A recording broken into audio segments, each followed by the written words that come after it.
Selamat datang di kelas Optimization Basics for Business. Saya Dedi Suryadi, dosen Teknik Industri Universitas Katolik Parahyangan. Adapun pendidikan terakhir saya adalah S3 dari University of Illinois at Urbana-Champaign, Amerika Serikat. Selama karir saya di Unpar sejak tahun 2005, saya telah sering mengajar kelas optimasi, baik di tingkat S1 maupun S2. Oleh karena itu, di sini saya ingin memperkenalkan dasar-dasar metode optimasi untuk menyelesaikan persoalan praktis dalam dunia bisnis. Di kelas ini, saya akan menyampaikan 3 hal, yaitu pertama, kasus sederhana yang akan kita tafsirkan menjadi sebuah model optimasi. Kedua, pencarian jawaban atas kasus tersebut menggunakan metode optimasi. Dan perkenalan bahasa pemrograman Python untuk menyelesaikan kasus yang lebih besar dan lebih rumit. Pertama-tama mari kita mulai dengan membahas dulu, apa sebenarnya arti optimasi? Hampir setiap saat kita dihadapkan pada pilihan yang perlu kita putuskan. Contoh nyata, beberapa saat lalu Anda memutuskan untuk menggunakan waktu Anda untuk menonton video ini. Betul ya? Padahal Anda mungkin punya pilihan-pilihan aktivitas lain yang bisa dilakukan. Kita berhadapan dengan sebuah permasalahan optimasi ketika dalam pengambilan keputusan tersebut, kita punya tujuan tertentu dalam benak kita. Biasanya dalam optimasi tujuan tersebut berbentuk memaksimalkan atau meminimalkan sesuatu. Kita ambil contoh sederhana. Misalkan, kita ingin memaksimalkan pendapatan dari semua aktivitas kita dalam sehari. Misalnya ada pilihan aktivitas membuatkan program komputer, menerjemahkan dokumen, membuat kue, mengantar barang, dan lain-lain. Atau misalkan kita ingin meminimasi biaya yang kita keluarkan dalam setahun. Misalnya ada biaya listrik, biaya telepon, transportasi, makanan, dan lain-lain. Bila kita hanya berhenti di sini, di tujuan saja, kita belum berbicara tentang optimasi secara utuh. Sebab masalah optimasi ditandai dengan adanya batasan. Wajar ya, di dunia ini apa sih yang tidak terbatas? Dalam satu hari saja misalnya, waktu yang kita punya terbatas hanya 24 jam. Nah, adanya batasan inilah yang membuat kita jadi harus cermat berhitung. Di tengah keterbatasan yang ada, bagaimana kita bisa mencapai tujuan maksimasi atau minimasi yang kita inginkan? Contoh konkret, ketika kita ingin memaksimasi pendapatan dari begitu banyak pekerjaan yang mungkin dilakukan dalam sehari, kita dihadapkan pada salah satunya batasan waktu. Satu hari hanya ada 24 jam. Batasan lain misalnya, selama pandemi ini jam kita bisa beraktivitas di luar rumah juga dibatasi. Nah, dengan adanya keterbatasan waktu tersebut, jadi kegiatan mana sih harus kita pilih? Dan berapa lama waktu yang kita alokasikan untuk setiap kegiatan? Nah, misalnya membuatkan program komputer memang menghasilkan uang lebih banyak daripada mengantarkan barang. Tapi ingat, waktu yang dihabiskan pun lebih lama bagi kita untuk membuat program komputer. Disinilah optimasi akan menjadi penyelamat kita dari dilema sejenis ini. Untuk contoh minimasi, misalnya ketika kita ingin meminimasi biaya bulanan kita, lagi-lagi ada batasan yang harus kita penuhi. Yaitu yang paling jelas, kita perlu makan. Jadi biaya membeli makanan tidak mungkin nol. Lebih jauh lagi mungkin ada batasan jenis makanan yang harus kita beli untuk memenuhi kebutuhan gizi. Dan misalnya untuk menghindari jenis alergi tertentu.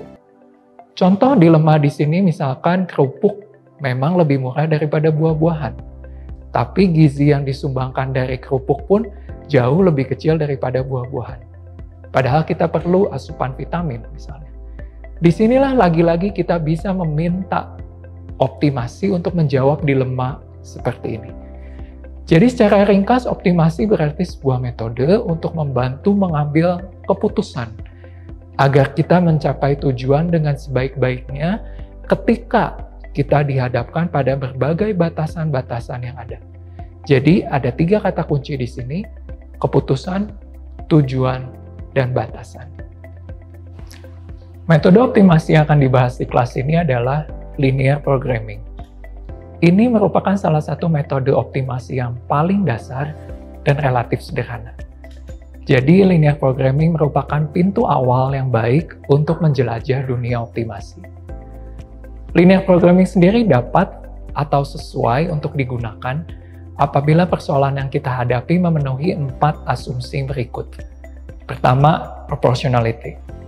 Contoh asumsi ini adalah bila kita misalnya memperoleh keuntungan 50.000 dari menjual sebuah kemeja. Maka bila kita menjual 2 buah kemeja, untungnya jadi 100.000. 3 buah, untungnya menjadi Rp150.000 dan seterusnya. Kapan asumsi ini bisa terlanggar? Misalnya, bila kita menerapkan diskon untuk pembelian kemeja ketiga. Artinya keuntungan kita menjadi tidak proporsional lagi terhadap keuntungan per helai kemeja. Asumsi kedua, additivity. Contoh asumsi ini adalah keuntungan penjualan setiap kemeja dapat dijumlahkan dengan keuntungan penjualan tiap dasi misalnya. Karena di sini diasumsikan kedua benda tersebut tidak ada kaitannya. Kenyataannya bagaimana? Bisa saja harga dasi diberi diskon ketika pembeli membeli sekian helai kemeja. Atau kita paketkan dasi sekaligus dengan kemeja. Akibatnya sekarang keuntungan sehelai kemeja dan sebuah dasi jadi ada kaitan. Asumsi ketiga, divisibility. Di sini linear programming mengasumsikan bahwa nilai tiap variabel boleh berupa pecahan. Kembali ke contoh kemeja, artinya bisa saja kita nanti memperoleh solusi yang menyatakan bahwa kita perlu membuat atau menjual kemeja sebanyak misalnya 9/3/4 helai. Terakhir asumsinya adalah certainty. Artinya angka yang kita hadapi diasumsikan bersifat pasti. Ini bisa terlanggar misalkan ketika harga kemeja memiliki rentang yang sangat lebar. Hari ini 50.000, namun entah kenapa besok misalnya bisa melonjak sampai 500.000. Lalu bila ada asumsi yang terlanggar, apakah artinya kita tidak bisa memakai linear programming? Tidak juga. Apabila terjadi pelanggaran asumsi sekali-sekali saja, misal kita sekali-sekali saja memaketkan dasi dengan kemeja, maka kita abaikan saja hal tersebut sebagai sebuah kekecualian. Linear programming masih dapat kita gunakan untuk memperoleh solusi atas keadaan yang umumnya kita hadapi dalam bisnis kita. Sekalipun solusi linear programming misalnya tidak dapat langsung diterapkan, seperti menjual 9/3/4 helai kemeja, setidaknya kita jadi punya semacam patokan bahwa jumlah kemeja yang kita jual ada di sekitar angka tersebut. Ini tentunya sudah jauh lebih baik daripada ketika kita hanya mengandalkan feeling atau insting kita saja.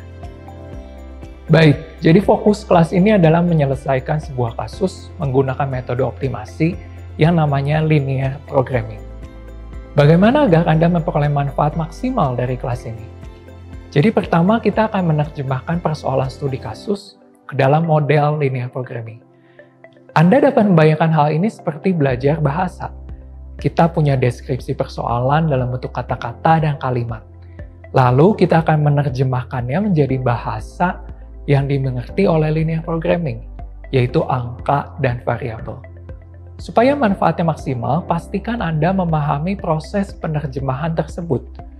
Sama halnya dengan belajar bahasa, Anda bisa belajar dengan lebih maksimal dengan cara membalik dari angka dan variabel kembali menjadi kata-kata dan kalimat. Ketika Anda sudah merasa nyaman dengan proses penerjemahan ini bolak-balik, Anda dapat membaca cerita dari angka-angka dan variabel. Kedua, kita akan mempelajari penyelesaian persoalan optimasi secara manual. Saya percaya bahwa ketika Anda dapat mengerjakan penyelesaian yang menggunakan tangan, gitu ya istilahnya, Anda jadi mampu menangkap esensi dari metode ini. Supaya manfaatnya maksimal, pastikan Anda dapat secara yakin mengetahui asal-usul tiap angka yang muncul dalam perhitungan ataupun hasilnya. Jangan khawatir, saya akan memberikan panduan langkah demi langkah yang detail. Terakhir, kita akan menggunakan bahasa pemrograman Python untuk menyelesaikan kasus yang lebih besar dan lebih rumit. Supaya manfaatnya maksimal buat Anda, install Python dan praktikkan langsung. Lagi-lagi jangan khawatir, saya akan memberikan panduan instalasinya dan dasar-dasar bahasa pemrogramannya sehingga dapat diikuti oleh semua orang yang bahkan belum pernah bersentuhan dengan Python sekalipun. Harapan saya berpijak dari penggunaan Python untuk optimasi di kelas ini, Anda selanjutnya dapat menjelajahi berbagai kemampuan dan kemungkinan lain yang ditawarkan oleh Python. Sampai di sini mungkin Anda sedikit khawatir dan bertanya-tanya. Pertama, bagaimana jika Anda merasa, wah, saya bukan orang matematika?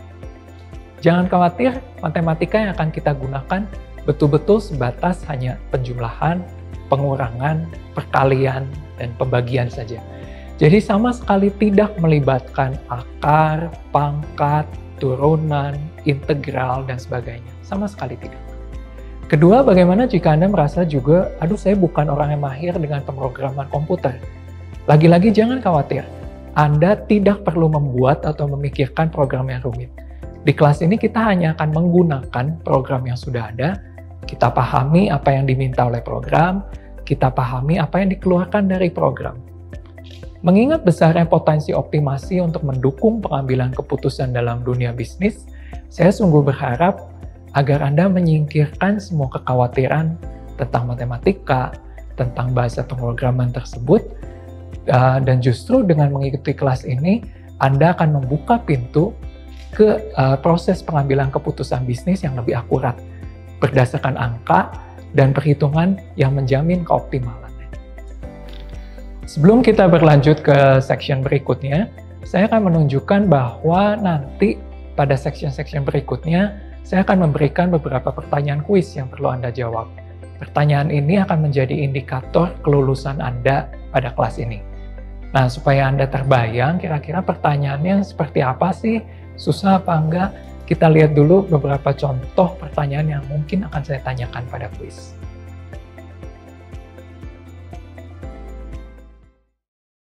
Oke, contoh pertanyaannya misalnya, sebagai pemanasan ya, mari kita coba jawab pertanyaan ini. Saya punya pohon jeruk sebanyak P pohon.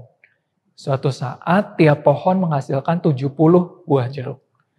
Semua buah jeruk saya jual ke pasar, yaitu sebanyak J buah. Dari 3 pernyataan di bawah ini, manakah pernyataan yang salah? Pilih salah satu di antara pilihan A, B, atau C. Oke, jadi jawaban yang betul adalah C. Di mana C ini adalah pernyataan yang salah. Sebab satuan dari variabel P adalah pohon, satuan dari variabel J adalah buah. Jadi pilihan C salah karena dikatakan P dan J tidak memiliki satuan.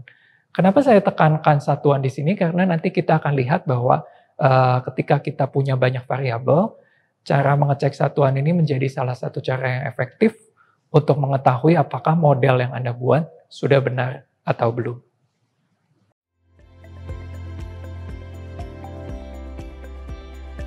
Oke, jadi itu yang akan kita pelajari di kelas ini, dan ini menjadi akhir dari section yang pertama. Kita akan bertemu di section yang selanjutnya.